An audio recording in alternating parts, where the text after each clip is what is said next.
ဘောသားအရာဒီ junior accountant တွေကစီးရင်ချက်လက်တွေကိုပတ်မှုကူညီပေးရတယ်ပေါ့နော်ဘယ်လိုမျိုးလဲဆိုတော့ senior တွေက IFRS အရာ percentage of completion ကိုတွက်တယ်အဲ့လိုတွက်ချက်တဲ့အခါမှာသူတို့ကဒီ junior accountant တွေစီးရင်သွင်းထားတဲ့ direct cost ကိုပဲအခြေခံပြီးတွက်ချက်တာပဲဖြစ်ပါတယ်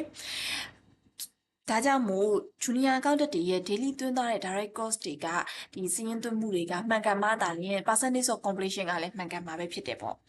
သူတို့ရဲ့ equation ရပြောမယ်ဆိုရင် percentage of completion ကိုလိုချင်တယ်ဆိုလို့ရှိရင် junior တွေဒီနေ့ဒီချိန်အထိပေါ့နော်သွင်းထားတဲ့ direct cost တွေကိုတည်ပြီးတော့ဒီ site ဘက်ကနေ engineer တွေကသတ်မှတ်ပေးထားတဲ့ budget cost နဲ့စားတာပဲဖြစ်တယ်ပြီးရင်တရားနဲ့မျှပေါ့နော်ဥမာကိန်းကနရပြပြမယ်ဆိုရင် project A ရဲ့ contract value က$3သိန်း budget ကုတ်က$8,000ဖြစ်တယ်နေ့ဒီချိန်ထိယခုလအထိပေါ့နော်ဒီ junior ဘက်ကနေပြီးတော့ရေးဆွဲထားတဲ့စာရင်းရဲ့ကုန်ကျစရိတ်ကိုပြောပါဆိုရင်$2,000ပဲဖြစ်တယ်senior တွေကတွက်ချက်တော့မယ်ဆိုရင် percentage of completion ကို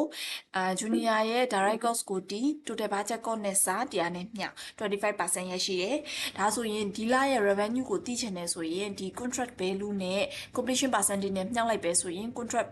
value နဲ့ completion percentage နဲ့မျှလိုက်မယ်ဆိုရင် revenue တန်ဖိုးရရှိရ$2,000ခွဲပေါ့။ဒီ junior အနေနဲ့ဒီနေရာမှာသတိပြုရန်ချက်လေးရှိတာကတော့ဒီ direct cost တွေကိုပေါ့နော် project A အစား project B မှာမှားသွင်းတာမျိုးအဲ့လိုမျိုးနာမည်အကောင့်နာမည်မှားပြီးသွင်းမိမယ်ဆိုလို့ရှိရင်တော့ percentage of completion တွက်ချက်မှုကမှားရင်းတော့မှာပဲဖြစ်တယ် percentage of completion မှားရင်းနေဆိုလို့ရှိရင်နောက်ဆုံး financial statements တွေရဲ့ revenue တွက်ချက်မှုတွေလည်းမှားရင်းတော့မှာပဲဖြစ်ပါတယ်